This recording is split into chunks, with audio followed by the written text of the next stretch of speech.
ಯೇಸು ಕ್ರಿಸ್ತನ ಮಧುರವಾಗಿರ್ತಕ್ಕಂಥ ನಾಮದಲ್ಲಿ ಎಲ್ಲರಿಗೂ ನಾನೇನು ಮಾಡ್ತೀನಿ ಅಂದ್ರೆ ವಂದನೆಗಳನ್ನ ಸಲ್ಲಿಸ್ತಕ್ಕಂಥವನಾಗಿದ್ದೇನೆ.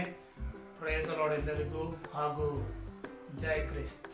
ಪ್ರೀತಿಯ ದೇವರ ಮಕ್ಕಳೇ, ದಿನಾಂಕ 6ನೇ ತಾರೀಕು 7ನೇ ತಿಂಗಳಿನಲ್ಲಿ ನಾವು ಇದ್ದೇವೆ. 2025ನೇ ವರ್ಷದಲ್ಲಿ, ಅಂದರೆ 7ನೇ ತಿಂಗಳಿನ ಮೊದಲನೆಯ ಭಾನುವಾರದಲ್ಲಿ ನಾವು ಬಂದಿದ್ದೇವೆ.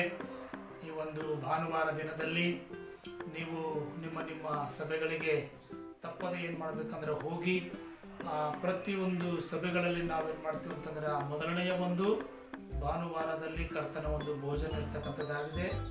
ಕೆಲವೊಂದು ಸಭೆಗಳಲ್ಲಿ ಕೊನೆಯ ವಾರದಲ್ಲಿ ಕೊಡುತ್ತಾರೆ. ಇನ್ನೂ ಕೆಲವೊಂದು ಸಭೆಗಳಲ್ಲಿ ಪ್ರತಿಯೊಂದು ವಾರ ಕರ್ತನ ಭೋಜನವನ್ನು ಏನು ಮಾಡ್ತಾರೆ ಅಂದರೆ ಅವರು ತೆಗೆದುಕೊಳ್ತಕ್ಕಂಥವರಾಗಿದ್ದಾರೆ.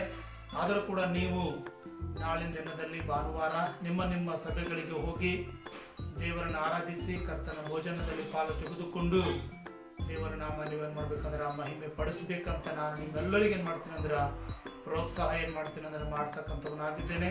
ಹಾಗೂ ವಿಶೇಷವಾಗಿ ಯೂಟ್ಯೂಬಲ್ಲಾಗಲಿ, ಇನ್ಸ್ಟಾಗ್ರಾಮಲ್ಲಾಗಲಿ, ಫೇಸ್ಬುಕ್ಕಲ್ಲಿ ನೀವೆಲ್ಲರೂ ಏನು ಮಾಡ್ತಿದ್ದೀರಿ ಅಂದರೆ ಈ ವಿಡಿಯೋಗಳನ್ನು ನೋಡ್ತಾ ಇದ್ದೀರಿ.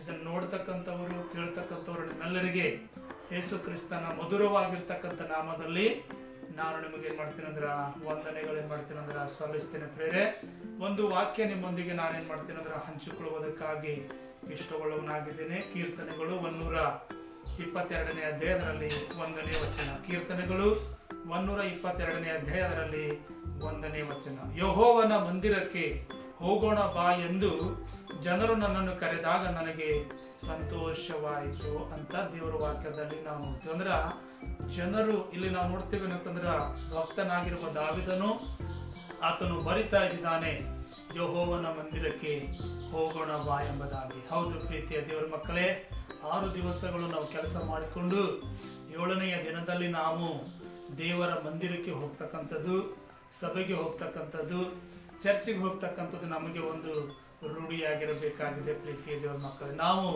ಚರ್ಚಿಗೆ ಹೋಗುವಾಗ ನಾವು ಒಬ್ಬರೇ ಚರ್ಚಿಗೆ ಹೋಗದೆ ನಮ್ಮ ಜೊತೆಯಲ್ಲಿ ನಮ್ಮ ಕುಟುಂಬದವರೊಂದಿಗೆ ನಾವು ಚರ್ಚಿಗೆ ಹೋಗ್ತಕ್ಕಂಥದ್ದು ಅಭ್ಯಾಸ ಮಾಡಿಕೊಳ್ಳಬೇಕಾಗಿದ್ದರೆ ನಾವು ಇನ್ನೊಬ್ಬರನ್ನು ಕರೆದುಕೊಂಡವರಾಗಿ ಚರ್ಚಿಗೆ ಏನು ಮಾಡ್ಬೇಕಂದ್ರೆ ಹೋಗಬೇಕು. ಪ್ರೀತಿಯ ದೇವರ ಮಕ್ಕಳೇ, ಅದಕ್ಕಾಗಿ ದೇವರ ವಾಕ್ಯ ಏನಂತಂದ್ರೆ ಯೆಹೋವನ ಮಂದಿರಕ್ಕೆ ನನ್ನನ್ನು ಹೋಗೋಣ ಬಾ ಎಂಬುದಾಗಿ ಜನರು ನನಗೆ ಕರೆದಾಗ ನನಗೇನಾಯ್ತಂದ್ರೆ ಸಂತೋಷವಾಯಿತು ಅಂಥೇಳಿ ಭಕ್ತನಾಗಿರುವ ದಾವಿದನನ್ನು ಬರೀತಾನೆ. ಇವತ್ತು ನನಗೆ ಮತ್ತು ನಿಮಗೆ ಸಭೆಗೆ ಹೋಗೋಣ ಅಂತ ಅಂದಾಗ ನಮಗೆ ಖುಷಿ ಆಗಬೇಕು, ನಮಗೆ ಆನಂದವಾಗಬೇಕು. ನಾನು ನನ್ನ ದೇವರನ್ನು ಆರಾಧಿಸುವುದಕ್ಕಾಗಿ ಹೋಗುತ್ತೇನೆ, ನಾನು ನನ್ನ ದೇವರ ವಾಕ್ಯವನ್ನು ಕೇಳುವುದಕ್ಕಾಗಿ ಹೋಗುತ್ತೇನೆ, ನಾನು ನನ್ನ ದೇವರನ್ನು ಸ್ತುತಿಸುವುದಕ್ಕಾಗಿ ಹೋಗುತ್ತೇನೆ, ನಾನು ನನ್ನ ದೇವರು ನನಗೆ ಮಾಡಿರುವ ಎಲ್ಲ ಉಪಕಾರಗಳನ್ನು ನೆನೆಸಿಕೊಂಡು ಸಭೆಯಲ್ಲಿ ಆತನಿಗೆ ನಾನು ಥ್ಯಾಂಕ್ಸ್ ಹೇಳುವುದಕ್ಕಾಗಿ ಹೋಗುತ್ತೇನೆ ಅಂಥೇಳಿ ನಾವು ಉಲ್ಲಾಸವಾಗಿರಬೇಕು. ಲೋಕದಲ್ಲಿ ಜನರು ಎಲ್ಲೆಲ್ಲಿಯೂ ಹೋಗಿ ಅವರು ಆನಂದ ಪಡ್ತಾ ಇದ್ದಾರೆ, ಆದರೆ ಅದು ನಿಜವಾದ ಆನಂದ ಅಲ್ಲ. ಕರ್ತನ ಸನ್ನಿಧಾನದಲ್ಲಿಯೇ ನಮಗೆ ನಿಜವಾದ ಆನಂದವಾಗಿರ್ತಕ್ಕಂಥದ್ದಾಗಿದೆ. ಅದಕ್ಕಾಗಿ ನಿಮ್ಮ ಸಭೆಗಳಿಗೆ ಹೋಗ್ತಕ್ಕಂಥದ್ದು ಮರೆಯಬೇಡ್ರಿ.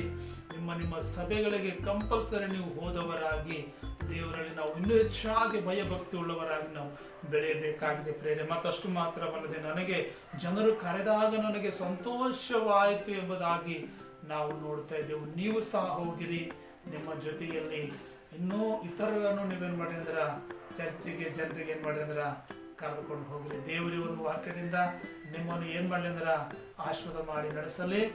ಚಿಕ್ಕ ನಾವು ಪ್ರಾರ್ಥನೆ ಮಾಡಿಕೊಳ್ಳೋಣ. ಸ್ತೋತ್ರಪ್ಪ ದೇವರೇ ಕರ್ತನೆ, ನಾಳಿನ ದಿನದಲ್ಲಿ ಸ್ವಾಮಿ ನಿನ್ನ ಶರೀರದಲ್ಲಿ ನಿನ್ನ ಕರ್ತನೆ ಆ ರಕ್ತದಲ್ಲಿ ನಾವು ಪಾಲು ತೆಗೆದುಕೊಳ್ಳುವಾಗ ಕರ್ತನೆ, ತಿಂಗಳಿನ ಮೊದಲನೆಯ ಭಾನುವಾರ ಕರ್ತನೆ, 7ನೇ ತಿಂಗಳಿನ ಮೊದಲನೇ ವಾರದಲ್ಲಿ ಸ್ವಾಮಿ ನಾವು ಬಂದಿರುವಾಗ ದೇವರೇ ಅಪ್ಪ ಕರ್ತನೆ, ನಾವೆಲ್ಲರೂ ನಿನ್ನ ಸಭೆಗೆ ಬರುವಾಗ ಕರ್ತನೆ ನಮ್ಮೆಲ್ಲರಿಗೆ ಕರ್ತನೆ ನೀನು ಆಶೀರ್ವಾದ ಮಾಡು ನಡೆಸೆಂಬುದಾಗಿ ನಾವು ಬೇಡಿಕೊಳ್ತಾ ಇದ್ದೇವೆ. ಕರ್ತನೆ, ಸಭೆಯಲ್ಲಿ ಬಂದು ಚರ್ಚಿನಲ್ಲಿ ಬಂದು ಕರ್ತನೆ ಯಾವ ವಿಷಯಗಳಿಗಾಗಿ ನಿನ್ನ ಮಕ್ಕಳು ಪ್ರಾರ್ಥನೆ ಮಾಡಿಕೊಳ್ಳುತ್ತಾರೋ, ಬೇಡಿಕೊಳ್ಳುತ್ತಾರೋ ಕರ್ತನೆ, ಅವರ ಪ್ರಾರ್ಥನೆಗಳನ್ನು ಕೇಳು, ಹಾಗೆಯೇ ಆಶೀರ್ವಾದ ಮಾಡು. ಏಸಪ್ಪ ನಿನ್ನ ನಾಮದಲ್ಲಿ ಪ್ರಾರ್ಥನೆ ಮಾಡಿ ಬೇಡಿಕೊಳ್ತಾ ಇದ್ದೇವೆ ನಮ್ಮ ತಂದೆ. ಆಮೇನ್ ಆಮೇನ್ ಆಮೇನ್. ಪ್ರೈಸ್ ದಿ ಲಾರ್ಡ್ ಎಲ್ಲರಿಗೂ.